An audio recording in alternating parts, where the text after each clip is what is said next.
बरे सगळ्यात पहिले तर तुम्हाला आज अण्णाभाऊ साठे यांच्या जयंतीनिमित्त सगळ्यांना हार्दिक हार्दिक शुभेच्छा. तर आज आहे 1 ऑगस्ट आणि आज अण्णाभाऊ साठे यांची जयंती आहे. तर चला म्हणलं, मला तर रील करायचे होते बरं का भावांनो बहिणो, पण काय करू, मला वेळ नाही भेटला. तुम्हाला तर माहिती आहे मला रानात जावं लागत आहे रोजानी. हो, दुसऱ्याच्या रानात का होईना मी जाते माहिती आहे का, कारण तुम्हाला माहिती आहे काही ना काहीतरी करावंच लागते पोटासाठी. होय, अशा काही गोष्टी आहेत.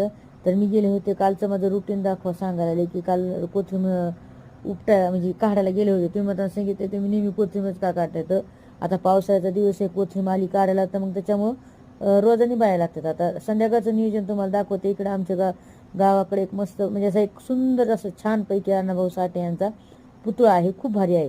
तर मग इथं जे डेकोरेशन केलं आहे ते 1 नंबर केलं आहे. मग मी तुम्हाला दाखवायला आले, म्हणलं चला तुम्हाला दाखवत आहे.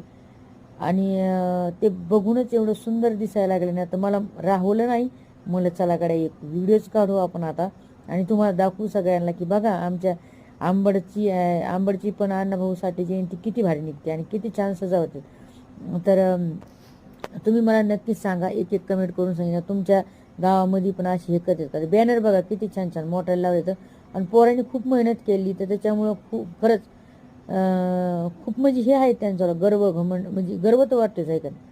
तर हे आहेत, हे दादा आहेत आणि जयंतीचं नियोजन यांच्या हाती यांनी केलं आहे. तर हे म्हणजे खरंच यांनी इतकं छान काम केलं. तर यांचे सगळे जेवढे समजा यांनी याचे मित्र मंडळी जे आहेत का त्यांना खरंच अण्णाभाऊ साठे जयंतीचे हार्दिक हार्दिक